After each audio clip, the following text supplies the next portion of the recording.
Hello, students. So you are heartily welcome for this new sessions. હવે આપણે start કરી રહ્યા છે યુનિટ 2 ના પ્રોગ્રામ્સ. આઈ નો આ થોડાક લેન્ધી છે અને ચોક્કસથી ટાઈમ લાગશે, તો વિડીયો લોંગ રહેશે તો કદાચ બોર થવાશે. બટ જો તમારે કંઈક નવું શીખવું છે તો પ્લીઝ ધ્યાન રાખીને સમજજો કે કોન્સેપ્ટ શું કહેવા માંગે છે, કારણ કે આમાં દરેકમાં ડેટા બેઝ ઇન્ક્લુડ થઈ શકશે. ઓકે, જેમાં જરૂર છે એમાં, just like the other once. હવે આપણે સ્ટાર્ટ કરીએ છીએ પહેલા પ્રોગ્રામથી, જેમાં માસ્ટર પેજનું કીધું છે અને નેવિગેશન્સનું કીધેલું છે. ઓકે, તમે શું કીધું છે કે તમારે માસ્ટર પેજ બનાવવાનું છે, જેમાં હેડર, સાઇડ બાર, ફૂટર એ બધું કન્ટેન્ટ હોય. પછી હવે તમારે મલ્ટિપલ પેજીસ બનાવવાના છે. હોમ પેજ, કેટેગરી, પછી about, contacts, register, login, extra. Site મેપનો યુઝ કરવાનો છે. In this header and copyright warning in the perfectly mention કરેલું છે. તમારી પાસે એક એવું માસ્ટર પેજ હશે એમાં અહીંયા લોગો, અહીંયા નામ કંપનીનું, અહીંયા ફૂટર, અહીંયા સાઇડ બાર હશે, side map. Okay, side map content તમારું ખાલી આટલા વચ્ચે ચેન્જ થશે. તો અહીંયા માસ્ટર પેજનો યુઝ કેમ છે? એનું રીઝન છે કે તમારું કન્ટેન્ટ ગમે તેટલું ડિફરન્ટ હોય, બટ તમારું અધર સબ્જેક્ટ્સ એટલે કે લોગો, પછી જે ટાઇટલ, સાઇડ બાર બધા સેમ હોય દરેક કન્ટેન્ટ માટે. તો માત્ર ને માત્ર તમારું ખાલી કન્ટેન્ટ ચેન્જ થાય એના માટે માસ્ટર પેજનું ઇમ્પ્લિમેન્ટ કરવામાં આવે છે. કારણ કે નોર્મલ પેજમાં આ બધું કન્ટિન્યુઅસલી કરવાનું એટલે લોંગ થઈ જાય, એકદમ લોંગ. તો બેટર એ રહેશે કે આ શોર્ટ વર્ઝન યુઝ કરીએ. તો ચાલો શરૂઆત કરીએ માસ્ટર પેજની.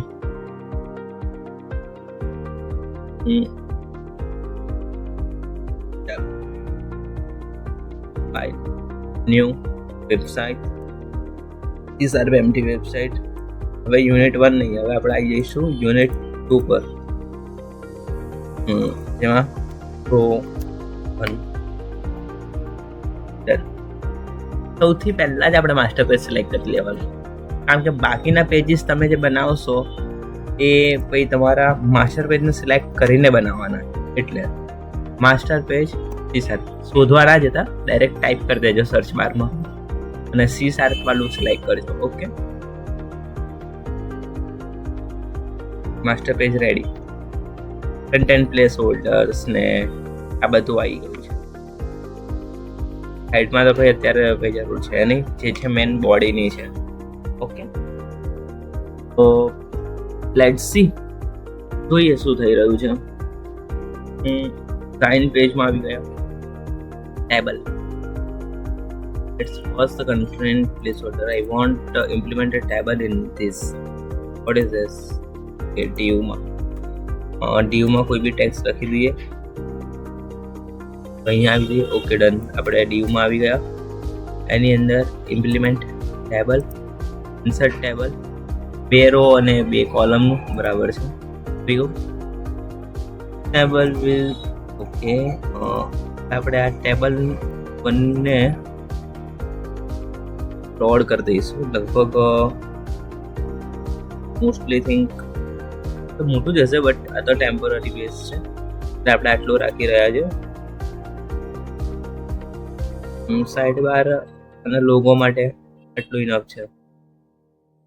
પછી એની હાઈટ એટલી ઇનફ છે નહીં, થોડીક મોટી હતી. This will be enough. ચાલો, આટલું ઇનફ છે. હજી એક એડ કરવાનું બાકી રહી ગયું, ફૂટર. ઇન્સર્ટ રો ઓર કોલમ, બિલો રો, 1 રો આવી ગઈ. Multiple selection,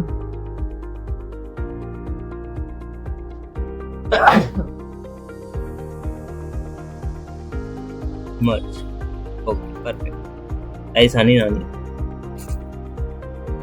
I think it should be proper. ચલો પરફેક્ટ. આ ડિઝાઇન થઈ ગઈ. હવે લોગો એડ કરીએ, ટાઇટલ એડ કરીએ, ફૂટર એડ કરીએ. Okay, let's see. હવે અહીંયા એક ઇમેજ પ્લેસ હોલ્ડર આવી ગયું.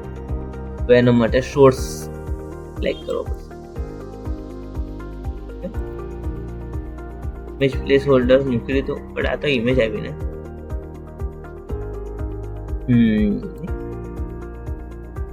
અહીંયા આવ્યા.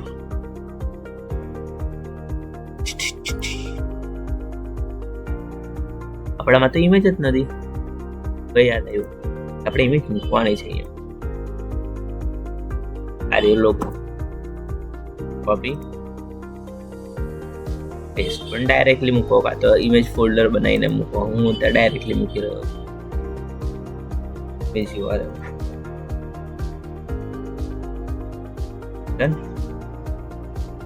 ઓ માય ગોડ, દેખો કેટલો મોટો ઇમેજ આવી.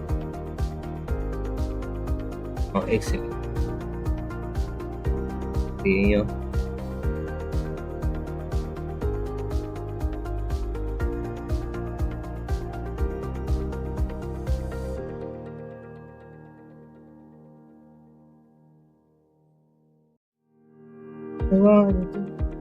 बस नहीं एक बहार दे मैं हूँ उड़ता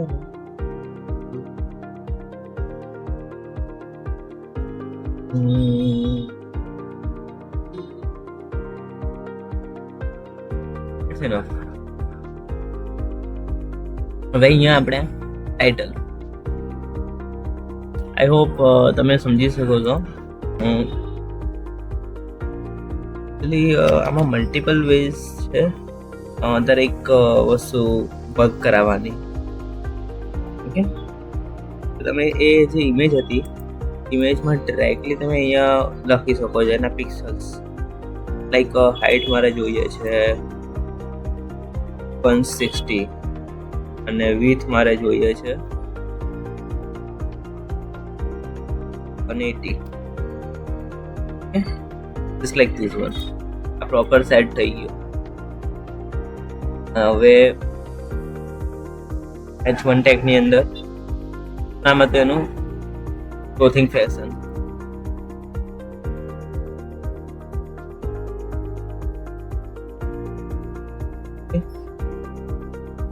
આ ક્લોથિંગ ફેશન એડ કર્યું. H1 title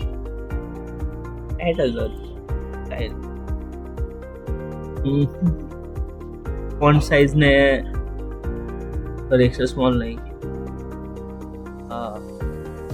large. Font weight bold, font style normal, variant નહીં જરૂર નથી, કલર, વેટ, ફોન્ટ ફેમિલી,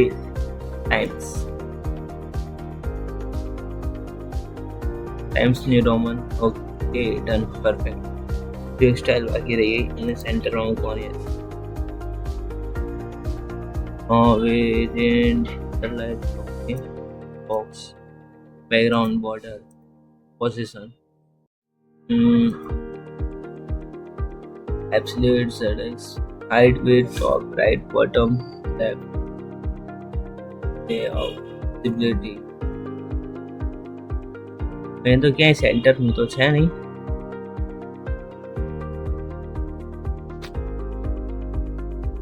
કઈ નહીં ચલો.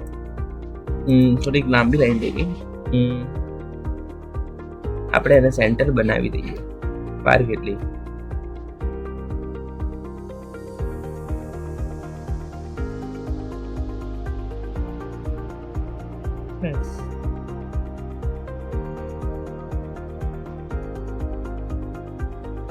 બની ગયું સેન્ટર. વાર કેટલી? મારી H1 ની સાઈઝ કલર છે પણ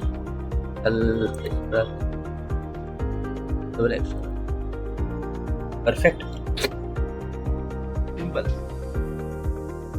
ફૂટરમાં સેમ એ પ્રમાણે, બટ આપણે હવે જાજુ નથી કરવું. ફૂટરમાં આપણે કરી દઈએ નોર્મલી H3 એન્ટર જ આપી દઈએ પહેલેથી જ. Enter H3 and copy. તમને ખબર પડી હશે કેમ લખ્યું. Buy clothing fashion. થઈ ગયું. કોપીરાઇટ નો સિમ્બોલ આવી ગયો. એટલે આમાં આપણે કલર જ એડ કરીએ, કશું નથી કરવું. કલર કયો કલર? Red colour. ચાલો હવે શું છે, કન્ટેન્ટ આવશે. આપણે એ કયું હતું સેકન્ડ વાળું, ઓકે. એટલે આ વાળો ભાગ રિમૂવ કરી દો, જગ્યા આપી દો. અને આ જે કન્ટેન્ટનો પ્લેસ હોલ્ડર છે ને, એ કન્ટેન્ટ પ્લેસ હોલ્ડરને અહીંયાથી કેન્સલ કરીને ત્યાં લઈ લો. કેમ તો કે જે પણ કન્ટેન્ટ આવશે એ આ બંનેની વચ્ચે આવશે. ઓકે.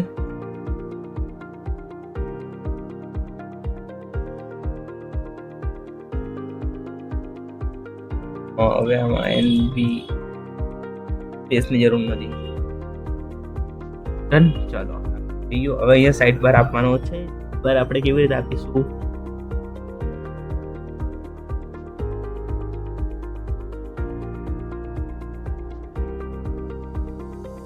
તો પ્રીવ્યુ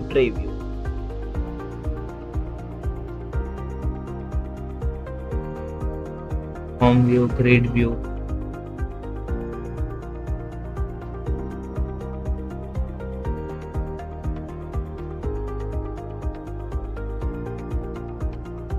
પ્રીવ્યુ થઈ ગયું. થોડુંક ફોર્મેટ કરી did not see.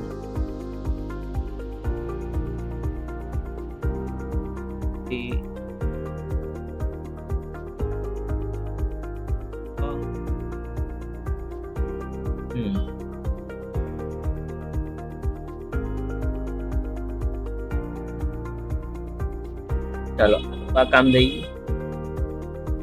હવે મેઇન વસ્તુ એ કરવાની છે કે હવે મલ્ટિપલ પેજીસ એડ કરવાના છે. સાઇટ બાર એડ કર્યો ને એની જોડે લિંક કરાવવાનું છે. ઓકે, તો હવે ચલો સ્ટાર્ટ કરીએ મલ્ટિપલ પેજીસ ને એડ કરવાનું. હવે શું કરીશું? સૌથી પહેલા તો હોમ પેજ. અત્યારે જાજુ કોઈ જ કન્ટેન્ટ લખવાની જરૂર નથી. ખાલી સિમ્પલી વેબ ફોર્મ સિલેક્ટ કરો. સિલેક્ટ કરીને અહીંયા સિલેક્ટ એઝ માસ્ટર પેજ કરો, ઓકે કરો. માસ્ટર પેજને સિલેક્ટ કરો, ઓકે કરો. આવી ગયું. પ્લેસ હોલ્ડરનું કન્ટેન્ટ તમારું આવી ગયું. બસ તમારે આની અંદર લખવાનું છે, બીજું કંઈ જ નથી કરવાનું. હવે this is the home page. તો બી હેડિંગ ટેગ આપવા છે થતો નથી. This is home page.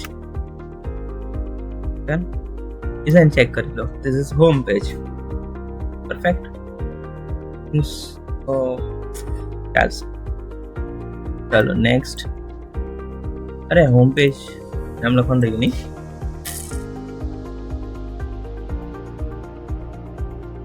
I hope so કે હવે બદલાય.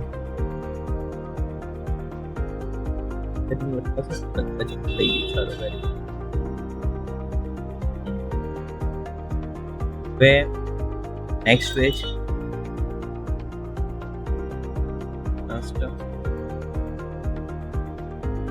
આપણે કેટેગરી. જો કે કેટેગરીને પેજ આપવાની જરૂર નથી, બીકોઝ ઓફ ધેટ કે આપણે જસ્ટ ખાલી એમાં સિલેક્શન મૂકવાનું છે. તો આપણે અહીંયા આપી દઈશું કેટેગરીમાં આપણી જોડે બે કેટેગરી છે, મેન એક વુમન. માસ્ટર પેજ સિલેક્ટ કરો. This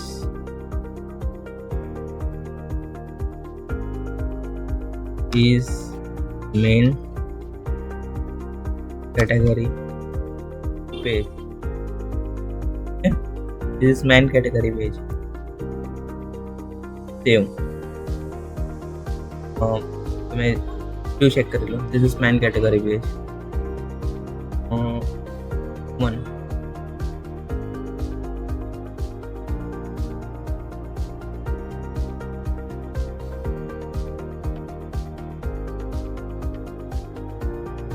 થોડાક સ્માર્ટ રહેવાનું.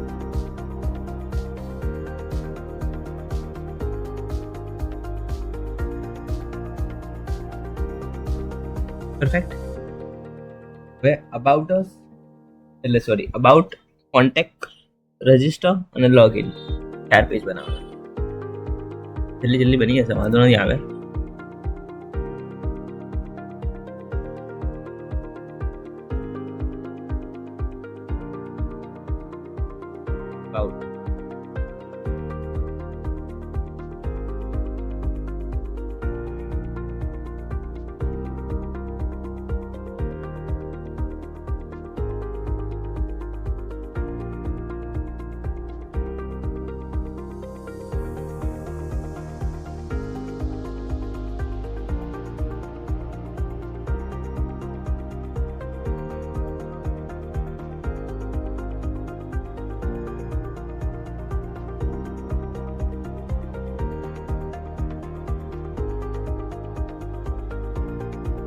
Contact page,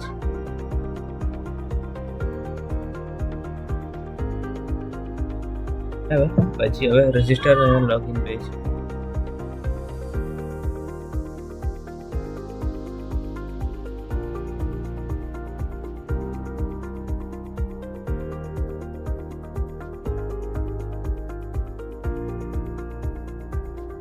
master page select કરવાનું ભૂલતા નહીં.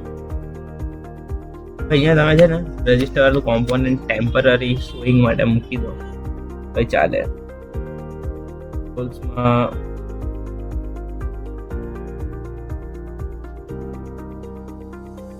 ક્રિએટ યુઝર વિઝાર્ડ રજિસ્ટર માટે, બરાબર. ચેક કરો, ટેમ્પરરી છે ને આપણે તો.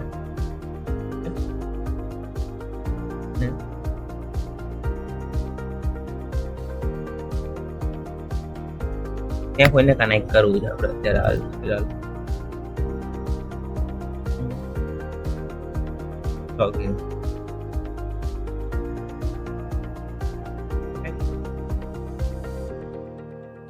રજિસ્ટર પણ થઈ ગયું. હવે આપણે આવી જશું માસ્ટર પેજમાં.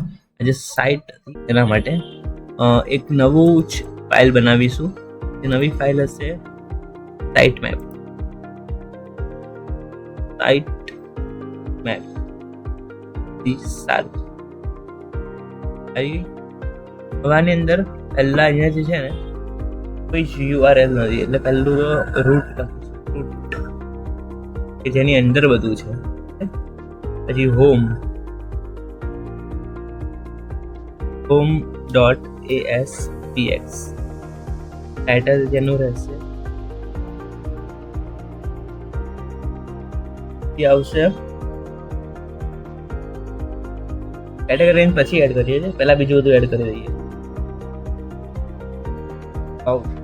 ASPX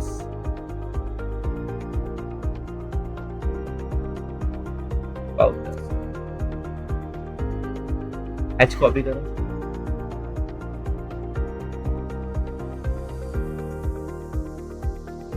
એમાં કોન્ટેક્ટ ASPX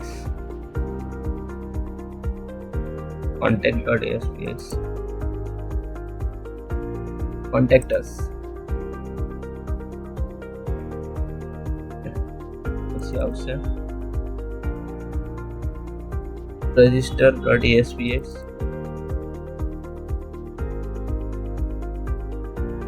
register.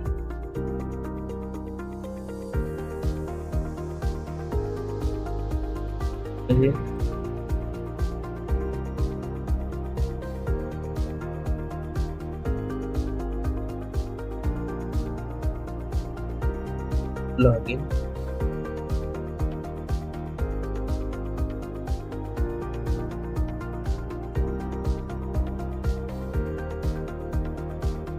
Login. હવે આપણે અહીંયા એડ કરી દઈએ.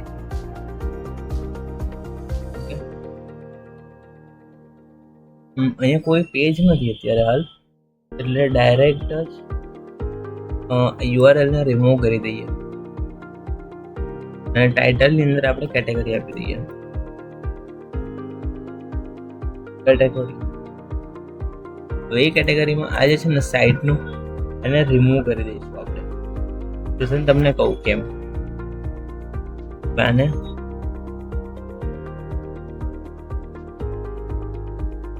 જો એક વસ્તુ તો આવી સજેશન એન્ટર આવી સજેશન જે આવ્યો ને સજેશન અહીંયાથી તો કટ માર. પરફેક્ટ થઈ ગયું આટલું. હવે જે આપણું જૂનું હતું ને એને પેસ્ટ કરો અહીંયા. એની અંદર આપણે અહીંયા આપવાનું મેન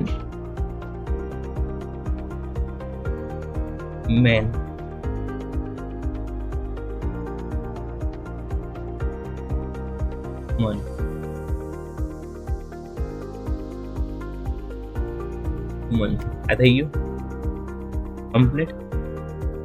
હવે માસ્ટર પેજ અહીંયા ડેટા સોર્સ સિલેક્ટ કરો.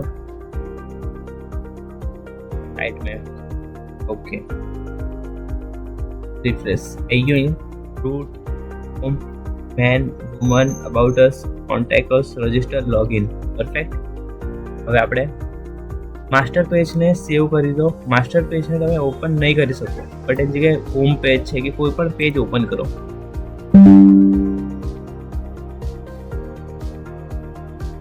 I hope working હોય.